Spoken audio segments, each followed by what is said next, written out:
Am I the a-hole for telling my mom she doesn't get to act like the victim when she named me after her late husband behind my dad's back? My mom was married to another guy before she was married to my dad. Her first husband was her childhood best friend, her first and only love until he died. They started dating as teenagers and got married in their 20s and were trying to have kids when he died. They were 28. My mom never loved anyone else again. She met and married my dad, but she never loved him. She married him because she was turned down as a single adoptive parent, and because people in her life told her she would find a way to be happy again. I'm their only kid, and she named me after her first husband. My dad didn't realize for years. Her husband's name was James, like his legal name. It's the one most people used for him. But my mom called him Hunter, and guess what my name is? Hunter. She told Dad she just really loved the name, and my dad liked it too, so he agreed. He only knew her first husband as James, so never made a connection. I was 10 when my dad found out. He found some letters that he initially thought were meant for me, but realized they were to the first husband. They ended up arguing for like 2 weeks straight, and that's how I learned Mom's feelings toward Dad and why she married him. I would sit up and listen to them when I was meant to be sleeping, because it weirded me out to learn I was named after her first husband. She always had him very present in our lives. We had loads of photos in the house of him. She would talk about him a lot, and it was pretty clear she was still super in love with him. I only realized last year, but something she also did was switch her wedding ring from my dad out for her original wedding ring when my dad wasn't around. I remember her changing rings a lot when I was a younger kid, and when they divorced, she just always wore her original wedding ring. I wanted my name changed, and my dad does too, but Mom refuses to give her consent, which we need, and the judge has insisted both parents have to consent. My relationship with Mom is not good anyway. I'm not the kid she wanted, because I'm not James/Hunter's kid. But she also refuses to let me go, and just let me be Dad's kid. She'll sometimes try some performative parenting, but mostly it's sort of like we're roommates when I'm at her house instead of Dad's. I have to split my time every other week. The judge refused to let me make the decision. My mom's house has photos of her and James all over the place. It's like a shrine to him/to them. 2 days ago, she was crying to her former in-laws that we hate her and how awful my dad is to her. When the call ended, I told her she doesn't get to act like the victim when she lied to Dad about my name and named me after her dead husband behind Dad's back. And she won't let me change my name so I'm not creeped out by the history behind my name. She called me a self-absorbed brat and told me I will never understand her grief. I told her I understood the loss was devastating for her, but she used us and never even loved us. And that was horrible. Am I the a-hole? Now for the top comments. Oof, not the a-hole. I'm so sorry you are dealing with this. It sounds like you do have sympathy for your mom and understand she's a person who has not dealt with her grief in healthy ways. But that doesn't excuse how she has treated you. Making you a part of her shrine to her dead husband is a horrible thing to put on a child. You don't say how old you are, but I'm guessing mid to late teens. Hang in there. You will be able to change your name as soon as you turn 18. If you have a name you like, I would start using it and asking people who are not your mom to start using it too, so it's not such an abrupt switch. And you have a bit of a paper trail for your new name before you switch. I'm 60 now. I use a different name for the most part. I got some weirdness about it, but my dad is helping me. It's a good thing he's in your corner.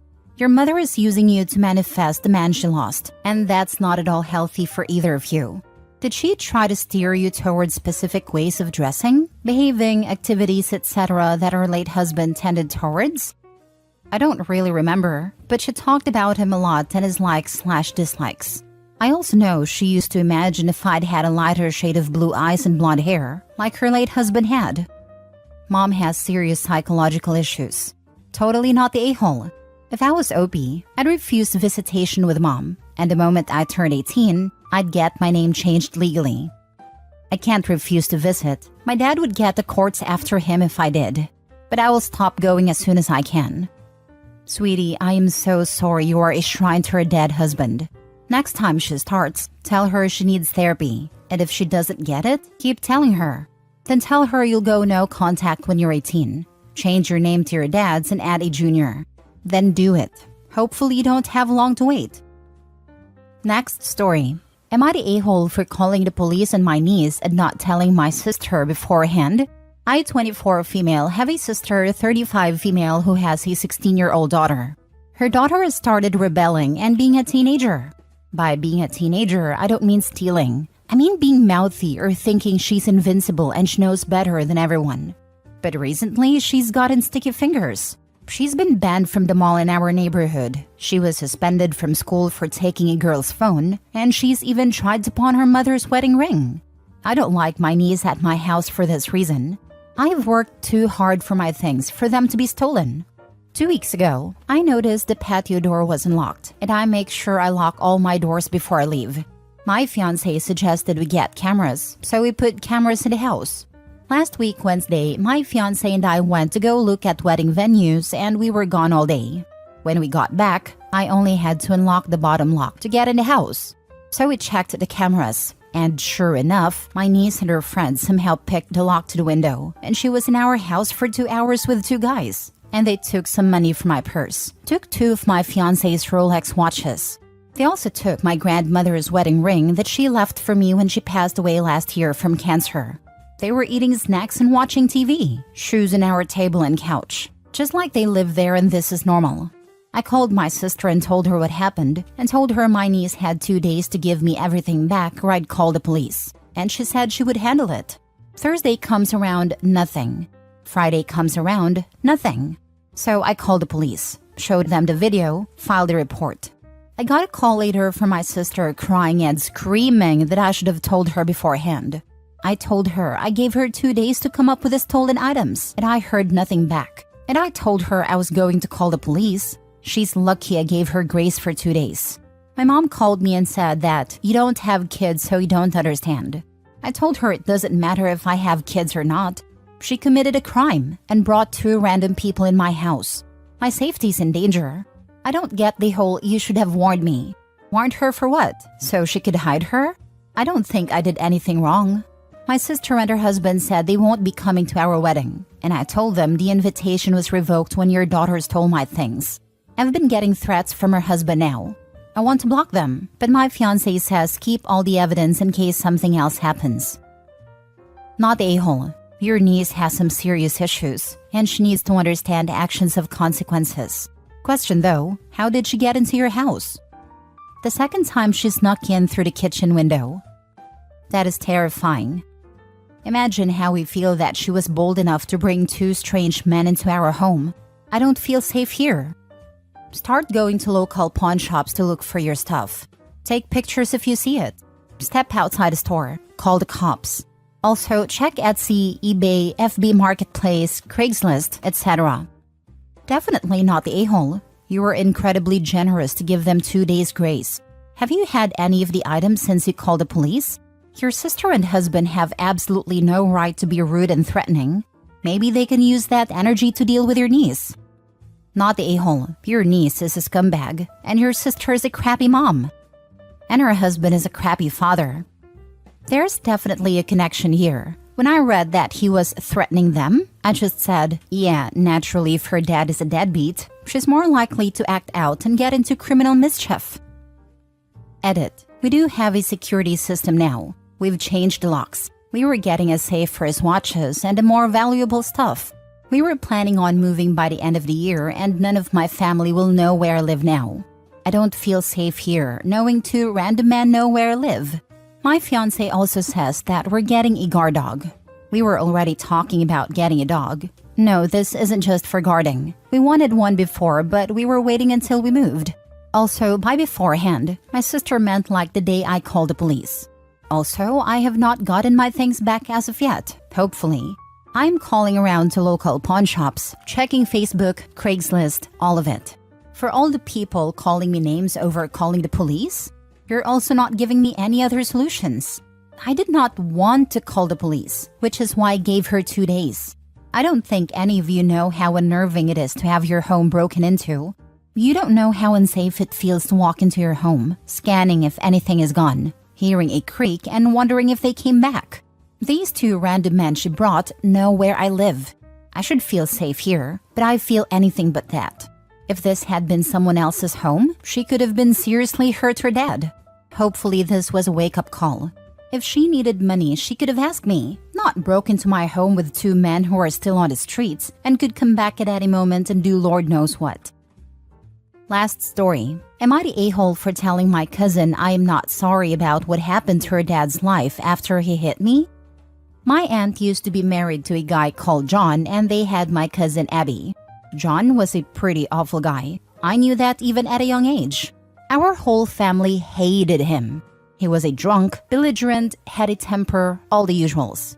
My aunt was blind to it. One day when I was 8, I was over at their house with Abby, and my aunt was supposed to be watching us. I can't remember the circumstances of why I was there, but my mom insists they must have been desperate for childcare.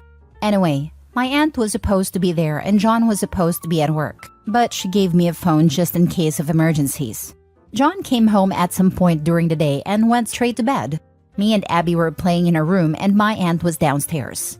I guess we were making too much noise because John woke up and totally lost his mind. He stormed into the room, screaming at us. It all happened pretty quickly, but from what I remember, he shoved Abby to the ground and kicked her. Not hard, just sort of pushed her with his foot while she tried to get up. I ran and hid behind the bed, but he came and grabbed me. He dragged me over the middle of the room and slapped me. Again, not that hard, but enough to make me cry, because I'd never been hit before. My scream brought my aunt into the room and she was pretty scared. I remember her being really upset, and John defending himself saying we needed to learn to be quiet, and it was her fault for not watching us while he was sleeping. Eventually, he left the room and my aunt was comforting me. She begged me not to tell my mom. She offered me money and ice cream to stay quiet. I was so scared that I agreed. But right after we had ice cream downstairs, I went to the bathroom and called my dad and told him what happened. 20 minutes later, my dad shows up and demands to see John. I won't describe in too much detail what happened, but John ended up in the hospital after my dad was done with him. It was made clear that John was no longer welcome in the family and that my aunt wouldn't receive any more financial support if she stayed with him. So she left. John's life kind of fell apart after that. I never worked very much and mostly lived off my aunt, who was living off my parents and grandparents. He had nowhere to live, inconsistent income, was couch surfing for a while, his drinking got worse. He has been in and out of Abby's life ever since. Abby has hated me since the incident. She blames me for her family falling apart. I think it's kind of fair enough that she keeps her distance from me. I was a large part of why things happened the way they did, and that hurts her. The problem is, she never shuts up about it. Every family event is just her complaining and sniping that she doesn't have a dad anymore because of me. The rest of the family do tell her to knock it off, but she always cries, and that just ends the conversation. She gets worse about it when John drops contacting her for a few months. All this being said, we had a big Easter dinner at my grandparents' house and Abby was again complaining she hadn't seen her dad in months because he was away working across the country, and it was sad that at his age he had to take these kinds of jobs because he lost his family over some whining brat, aka me, who had never apologized. I won't lie, I was a little hungover. I just got off a plane. I was not at my most gracious, but I had just had enough. Before anyone else could tell her to knock it off, I said I wasn't the least bit sorry about what happened to her dad. I said he was an abusive POS, and just because she was okay with him hitting children doesn't mean anyone else was, and that if he had had two brain cells that weren't constantly fighting, maybe he'd have been smart enough to keep his unhinged behavior focused on the people who would put up with it. Well, that didn't go down well. Abby completely broke down, trashed her plate and glass, called me a psychopath, and left. My mother, stepdad, grandma, and aunt think I went overboard. Grandpa and stepbrother are on my side. Now for the top comments. Hard not the a-hole. She needed to hear it. And you need to keep telling her the truth. Also, trashing her dinner place? Apple hasn't fallen too far from the tree, has it? I was thinking the same thing. But you know what? Aunt is to blame for all of this. Not only did she try to bribe me, she got a cold press for my face in hopes of stopping any bruising. That worked because John didn't even hit me that hard, but he left a bruise on my arm which she didn't notice. She would probably have accused me of lying if my dad had let her get a word in. Damn, that's so true and so cunning. I don't understand how Abby can blame an 8-year-old kid for what her grown-ass dad did. Kudos to your dad, Opie. He definitely knocked some sense into John. Ask your parents to find out from Abby what her parents told her, if it's possible. It's unfair on the family that is financially helping your aunt if she did indeed lie to Abby. The adults need to tell your aunt Abby needs therapy. Right? Like they're supporting their family. Why? I don't think I would pay for anything unless they all completely owned up to the bad behavior. Except maybe the therapy for the child, if they were so inclined. The aunt's a lost cause. Abby's acting more like her dad, it seems. Also, her mother made a choice. She should have her act together so that she wasn't reliant on your parents and grandparents for financial help. And John should have had his act together so he wasn't reliant on his baby mama, who was in turn reliant on her family. Her dad made a choice to be abusive. He made a choice to not be independent. And he made a choice to not see his daughter. And the aunt made a choice of putting John above her daughter. A mother's job is to protect her children. She chose to be with John over living with her daughter. It's ridiculous to blame the 8-year-old girl for being slapped by the grown man. Incredible level of victim blaming. John chose to drink, hit children, etc. by his own. He made his own bed by his very own hands. You're not the a-hole by anyways. John, your aunt and Abby are. OP is being blamed for telling. Her nuclear family was broken up because their secret that John was an abuser was exposed. As Abby sees it, if OP had stayed quiet, the extended family would have continued to help the aunt out without requiring that she is separate from John. In effect, Abby believes that staying silent about being victimized was the right price to pay to keep her father around, and she resents that OP would not stay silent. I would bet anything that her father is the source of this perspective. He probably tells her that if OP hadn't made a big deal about a little slap, their family would be intact. Definitely, Abby has problems. But the aunt, who accepted the abuse and tried to get OP to hide it, is to blame for going along with this narrative. Instead of teaching Abby not to accept this treatment and encouraging her to rejoice that they were free of their abuser, the aunt seems to have accepted the narrative that she had to give him up in order to continue getting financial support from the family. And she may not like it that Abby attacks OP verbally, but she doesn't seem to have done anything to stop Abby's whining accusations. She sounds like a bigger piece of work than her daughter.